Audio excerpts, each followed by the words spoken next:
What's up, guys? Sniper here for the Sharp app. It's UFC Noche. Best bets. I got a favorite, I got a dog, and I got a parlay. Let's knock through all three and talk about every fight on this card. Let's jump over. Let's get right after it. If you're not familiar with Fight Odds, great site, fightodds.io. It's what we're going to use to roll through to talk about all the fights, and I'll highlight the plays that I am making. Let's get right after it. Alexa Grasso, Valentina Shevchenko. That's the main event. Shevchenko lines ranging from about minus 150. This sports bet line has got to be off to about minus 180. Grasso the dog between plus 140, plus 175 across the board. Rematch. Shevchenko lost her title. She was like minus 600 in that fight, guys. Get massive value. Not only that, she was up 2 rounds to 1 in that fight. She went for a spinning attack. She got caught. I'm not saying Grasso was bad, but this is a giant line movement here. Valentina Shevchenko had not lost in that division for a very, very, very long time, if ever, actually, in that division. She's losing to Amanda Nunes. That's who would be her kryptonite. She's a great striker. She's got the Muay Thai style. Grasso, I think, is going to struggle with that Muay Thai style, as we saw in the first fight once Shevchenko started to settle in. More often than not, Shevchenko is also the better grappler. It just is what it is. She got caught. Grasso took advantage of it. But Shevchenko's the one more likely to get takedowns. She's the one more likely to settle on top in top position and win around that way. There's more ways for Shevchenko to win this fight. I think recency bias is really, really driven down this line. And if you can't tell, this is the favorite I was talking about. This is play number 1 in today's video. Valentina Shevchenko on the money line. Best odds out there right now appears to be at Pinnacle minus 165. I'm going to go ahead and add this to my fightodds.io tracker, which we will keep tabs on as we move on through these videos. Let's move on to the co-main event. Kevin Holland, Jack Della Maddalena. Maddalena the favorite, minus 150-ish. Kevin Holland the dog, plus 120 to plus 140-ish, even plus 108 all the way down to at Sportsbet. Jack Della Maddalena just got exposed, really. He had really struggled against Hafez, UFC newcomer, but he struggled with the grappling, kept going for guillotines. A weird fight. Kevin Holland, been around a while, is an OG, a G at this point. Dana White calls him Big Mouth. Any fight, but he likes to stand and trade. The dude is a black belt under Travis Lutter. He's legit on the ground, and he refuses to use it. He had that weird deal with Stephen Wonderboy Thompson where he stayed on the feet. If Holland were to use his wrestling, I think he could be the favorite in this fight. I don't trust him to do it. And if they stand and trade, Jack Della Maddalena's striking is really good. It's a close fight there. It's one that's probably lined about right. And the edge would be in the Holland grappling, but I don't trust him to use it. And I give Jack Della Maddalena the edge there. I don't feel comfortable making a money line bet on this fight. I don't see a ton of value. Looking at some of the props out there, we have over 1.5. I know Della Maddalena has big power. I think the round props are about right. Don't see a ton of value in this fight. If you're going to make me take a play on this fight, my favorite play would probably be the Jack Della Maddalena money line. But it's not a confident play. We'll move on from that fight. Let's talk about Raul Rosas Jr. versus Terrence Mitchell. Lines are inflated for this fight. UFC protecting their prospect, Rosas Jr., who lost last time out, to give him a layup against Terrence Mitchell, who, if he's not fighting cans in Alaska, he's getting the shit kicked out of him. So that's why Rosas is minus 800. Terrence Mitchell plus 550. Terrence Mitchell also fights really aggressive. That's why the under 1.5 round is minus 275. Don't see any value here, but any version of Rosas, it's even too big to put in a parlay, really. Maybe the under I would consider, but Raul Rosas Jr., I think, wins that fight. And would be where I would go for a bet if you made me. Daniel Zellhuber versus Christos Giagos. I'm picking Giagos in this fight, but I can't quite bet him. I don't have enough confidence. Another spot I like. I'm going to be a little more cautious here. Zellhuber, new to the UFC. Giagos has got a big advantage in terms of the grappling. The problem is his gas tank, and I'm still getting my reads on Daniel Zellhuber. I don't feel super confident breaking down his fights in terms of where he's going to be, because in his UFC debut, he basically no-showed. He looked awful. Looked better last time out. I think Giagos has some advantages there. You make me pick for this fight. I would take a stab on the Giagos money line, but I got another dog spot I like better for you guys.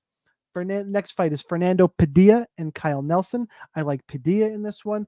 It's going to be too fast for Kyle Nelson, basically. Nelson's okay, nothing special. Still trying to figure out what Padilla is going to be in the UFC. But the speed advantage, the technical striking, the hand speed. Nelson needs to grapple. I don't think he'll be able to catch Padilla. Give me Padilla for the win here. In terms of prop plays, I don't think that Padilla is going to put away Nelson early. I like the over 1.5 rounds at -140. I think that's an interesting look as well. Could be in the Sharp app Discord for the members later in the week. Make sure you join the Discord. Make sure you're part of Sharp app. Those links are in the description. Use your promo codes. Go sign up. I didn't do this in the open. If you're still here, do me one more favor. Hit that like button for me. Drop me a comment. Let me know what your favorite play of the card is. The likes help going to help grow this channel. I appreciate that, guys. Lupita Godinez, Elise Reed. Godinez -440-ish. Reed +330. Huge line, makes sense. Godinez can grapple. Reed can't. I'd be more apt to play the over 2.5 rounds in this fight. The problem is when Reed does get finished, it's usually on the ground to grapplers, ground and pound like that. The issue is, and the reason why I like the bet, I should say, Godinez doesn't finish. I think 13 career fights, 2 finishes, and has not lost by a finish, I don't believe. So, she's probably just gonna just control Elise Reed, and that'll be that. And even if they stay on the feet, this is definitely gonna cash. I don't think Elise Reed is gonna, or Godinez has got knockout power in this fight. Still not to my underdog play. Kopylov, Fremd. I really like Fremd in this fight, but again, I can't quite do it because Roman Kopylov has got the talent to be there. Josh Fremd is what I'm referring to as a fraud checker. Cedricus Dumas, fraud, my opinion. The problem is he lost to a guy I also think is a fraud, and Tresean Gore. He got caught in a submission. Fremd will take advantage of guys who can't grapple. Kopylov has trouble grappling. We've seen it before, but he's got big power. I kind of think Fremd might mess around on the feet with him, and that's a problem. Kopylov is the better striker, but Fremd has the grappling advantage, and I don't really love the fight IQ Roman Kopylov. I think he's going to have struggle with guys who can grind him out. Fremd could be that guy. I kind of think it's more likely that he gets by Fremd, and the next guy gets Kopylov unless he makes improvements. But in terms of value, I think +305, especially at, what book is this up top? At Bet Online, that's a bit too high. Not going to make the official plays. Again, one that in this fight, that would be my favorite play of this fight. Okay, I've been teasing it and teasing it and teasing. Where's the dog you're going to actually play? What the fuck? That's what we're here for. Edgar Chairez and Daniel Da Silva. You may see Daniel Da Silva listed as Daniel Lacerda in some places. I don't know how many names this guy has. Chairez is the -230 to 250, even 270 favorite in some places. Lacerda anywhere from +170 to +210.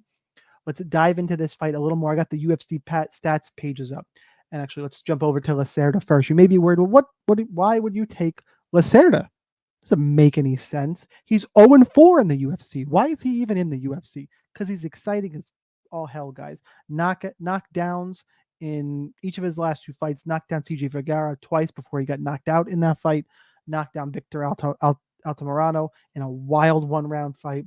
Francisco Figueiredo, he got caught in a knee bar. Happens submission-wise. And Jeff Molina, I think, is much better than Edgar Chairez. The favorite, the -200 favorite in this fight, is 0-2 in the UFC, if you didn't peep that before. And his volume is terrible. He doesn't throw volume. He throws 25 strikes in a decision win against Tatsuro Taira. That's terrible. On the Contender Series, he lost his Contender Series fight. So really, he's 0-1 in the UFC. Lost his Contender Series fight as well. He got taken down 3 times by Clayton Carpenter. Why is that important? Because Daniel Lacerda is a wild man, admittedly. But I think that pace and pressure is going to cause a real problem here for Edgar Chairez.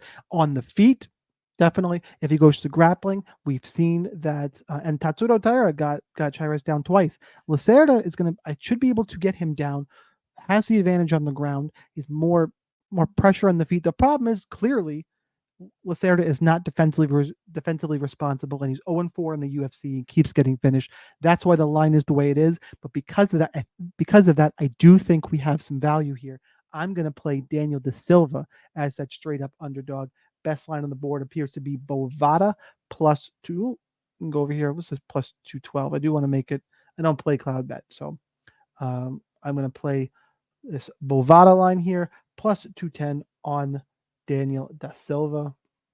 Go ahead, add that to our tracker. We'll see how we make out next week. Hopefully, I don't look like a giant fool, but we'll see. It's the way the fight game goes. Tracy Cortez, Jasmine Jazz Devicious. Cortez -125 ish. Jazz Devicious is the dog. Pretty much a pick'em fight. Both ladies grapplers. Who who do you comes down to who do you think is the better grappler? I think on the feet, I would probably favor Jazz Devicious. I have admittedly underestimated Jasmine Jazz Vicious consistently. She's cost me a bet or two. She's looked pretty good, but still, I'm going to pick against her again because I do believe Cortez to be the better grappler. Really close fight, though, not one I really want to mess around with in terms of the straight up money line value. I do think it's lined right, and you don't have a lot of value. And the fight goes to distance at -350. That probably is what's going to happen here. Not a ton of in terms of value for this fight. I Again, gun to my head, best bet for the fight, probably Cortez money line in my mind. Charlie Campbell, Alex Reyes, another one. Can't get a lot of value here. Charlie Campbell's -500 ish. Alex Reyes +3 to 350 ish. Alex Reyes has not fought in 6 years. He was 0-1 in the UFC when he did fight.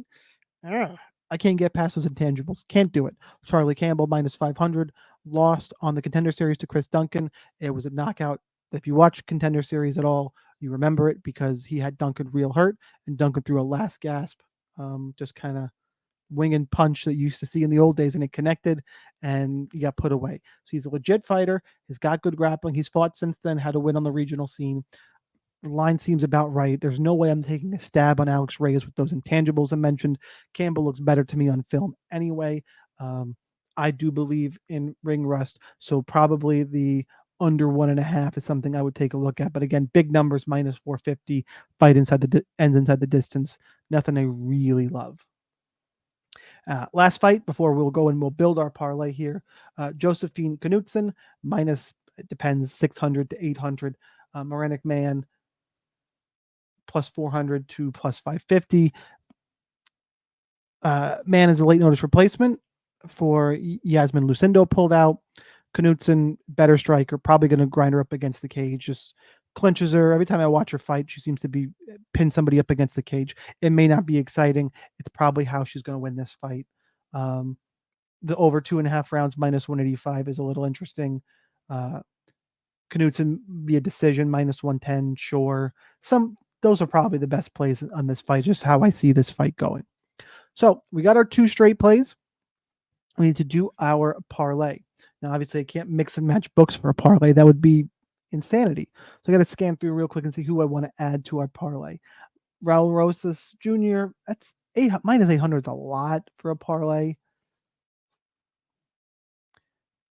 Man, that makes me uncomfortable. I wonder what else we got in terms of props here. Because I would even take Rosas wins inside the distance. Not a bad prop here. Probably what I'm looking at. -400. Rosas Jr. wins inside the distance. I will add this to our parlay here. Again, I think the UFC is just spoon feeding their prospect here. Don't want to mess with Zellhuber or Padilla, obviously. I will add Lupi Godinez. I'm pretty confident there. Low level women's MMA is scary though. So I'm not going to do that off the rip here. Again, only 11 fights on this card. I don't want to mess with Kabilov. Picking Lacerda. Cortez, I said that fight is already sketchy enough. Charlie Campbell. Marinic Man. Or, sorry, Josephine Knudsen. Well, what happens if we had, I know, minus 800 women's MMA is scary as well, but I really, it's just too high. It's too high. I can't do it. I want to, but I just cannot do it. So, parlay piece, I'll probably add Lupita Godinez as number 2. Oh, I don't want to add that straight. Sorry, guys. That's the second part of this parlay. Odds that brings us to minus 187 right now. I would like a little bit more than that. Oh, I like Fernando Padilla a bunch. I don't know why I skipped by that before. I think that's a decent parlay piece at that price. Gets us to 117. We'll take a stab at this parlay. So it's Rosas Jr. wins inside the distance, minus 400. Lupita Godinez, money line, minus 440. Fernando Padilla, money line, minus 245. It's a bet online parlay. We'll add that to the tracker. If you missed it earlier, the other plays I posted in this video: Valentina Shevchenko, your best line is Pinnacle, minus 165. And Daniel Da Silva, or depending where you're looking, Daniel Lacerda, plus 210 at Bovada. That's what I got here on the Sharp Edge, the Sharp app, Better's Edge, for UFC Noche. 3 bets. Guys, one more time, smash that like button for me. Tell me in the comments who you think is the best play in this video. Hit the bell, trying to grow the channel. Make sure you join Sharp app. You get all the picks and plays for all sports, all coaches, tools, tons of stuff. Just click the link, check out everything there is there. You cannot go wrong with it. That's what I got for UFC Noche. Going to be doing these betting breakdowns every week for the Sharp app. Leave me a comment. Let me know what you guys think of the breakdown. Happy to be over here doing this stuff. Let's make some money. Let's cash these bets. I will see you next time.